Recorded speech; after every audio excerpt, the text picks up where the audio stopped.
ntabwo ndi ikigwari Mana, ntabwo ndi ikigwari. Nzi ko kimwe mutakumva intege nkeya zanjye ahantu ziri.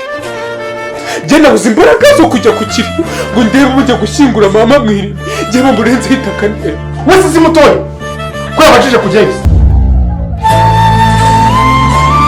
Uwo ni nde? She's coming.